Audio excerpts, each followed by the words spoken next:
In this video, we'll be analyzing the REIT Essex Property Trust, ticker symbol ESS. As a real estate investment trust, better known as REIT, Essex owns, operates, manages, and acquires mainly apartment communities located in California and the Seattle, Washington metro area. And as of the end of 2022, Essex owned 252 apartment communities, which all combined had a total of 62,147 apartment homes. Most of Essex properties are located in large California cities along with Seattle, Washington. From the right-hand column of this table here, we can see that over 40% of Essex's revenues comes from just the three counties of Los Angeles, Orange, and Santa Clara County, California.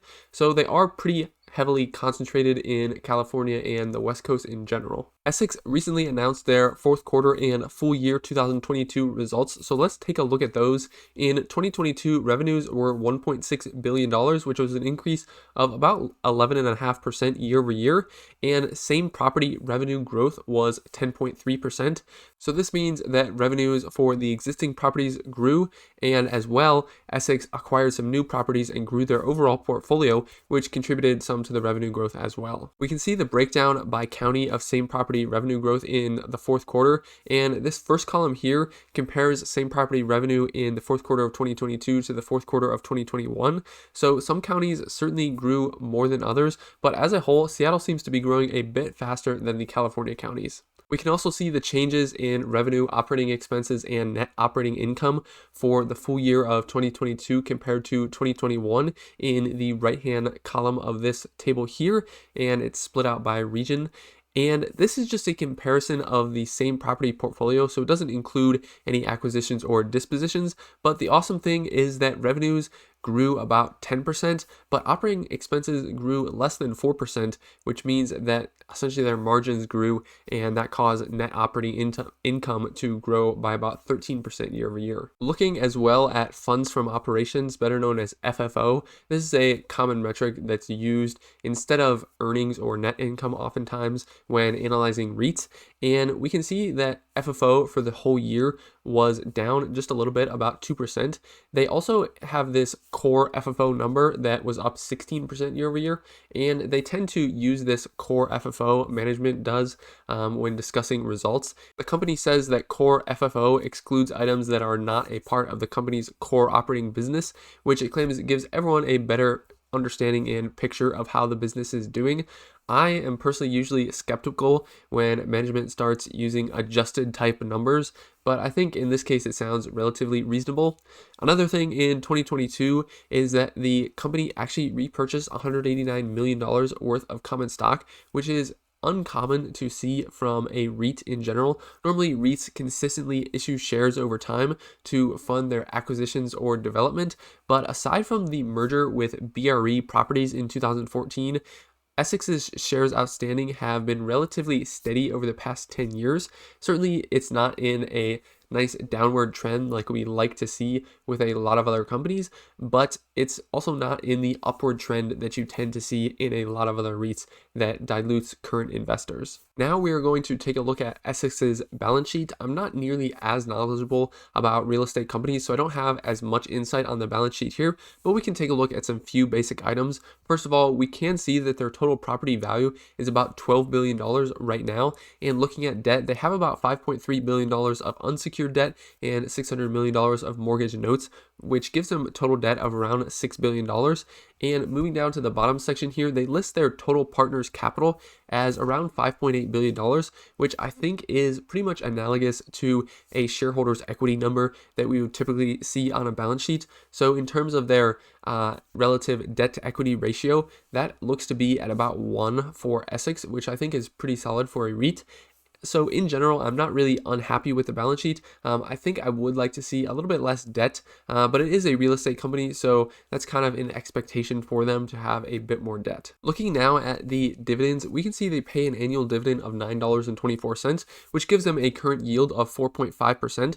With REITs, the earnings payout ratio that we see here isn't very meaningful for investors. So we can instead look at the FFO, or funds from operation, payout ratio using the total FFO from 2022 of $13.70. This gives Essex a worst case payout ratio right now of about 67%, which I think is pretty healthy to see from a REIT.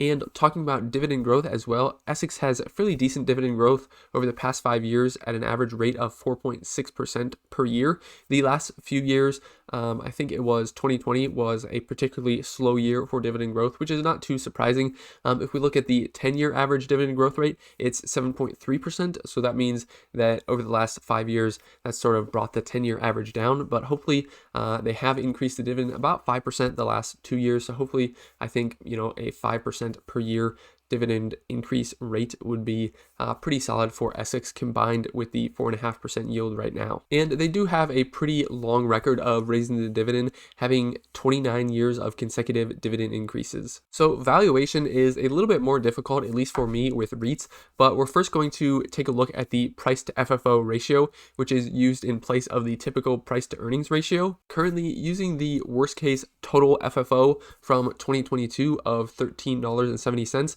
and the current stock price of $203, Essex has a price to FFO ratio of 14.8, which I think makes them fairly attractive. Another thing we can take a look at is the dividend yield history. From this chart, we can see that the dividend yield of around 4.5% is pretty much at its highest level that it's been at in the past 5 years. It kind of reached that during 2020 a little bit, but has normally been a lot lower than 4.5%. Most of that increase in the past year is certainly because of the stock price. In 2022, the stock fell about 40%, but that was after a 48% rise in 2021. So I think both of these indicators point to Essex being at a reasonably attractive price right now. Essex Property Trust is a fairly new company to me, but so far I generally like what I see. The one main concern I do have is just the overall West Coast location of their main real estate operation. California real estate investors have experienced some massive gains in the last 15 years or so, but I wonder if that can really continue into the future or not. The demand must be certainly falling, I would think, since California is on average losing people the past few years. But to my knowledge, none of the conditions regarding, regulation and zoning in California have changed much, which also contributed to some of the rising prices. So maybe the rise will be able to continue. I'm not sure. I'm really no real estate expert at all, so I certainly won't be making any bold predictions about California or the overall real estate market. But as a whole, I think Essex looks to be a solid REIT with steadily increasing revenue. And based on management's comments, they expect 2023 to be about flat or slightly better, despite the tightening of monetary policy and slowdown in the housing market. So for me, I'm not going to be investing in Essex right now because I just don't have a good enough understanding of the business and the implications of their business being concentrated on the West Coast there and the risk involved with that at this point. If you do have any insights to share on Essex or any other REITs, I'd love to hear it down in the comments below. And if you appreciated learning about Essex Property Trust in today's video, feel free to subscribe to the channel so you don't miss out on future dividend investing videos. Thanks for watching, and I'll see you all in the next one.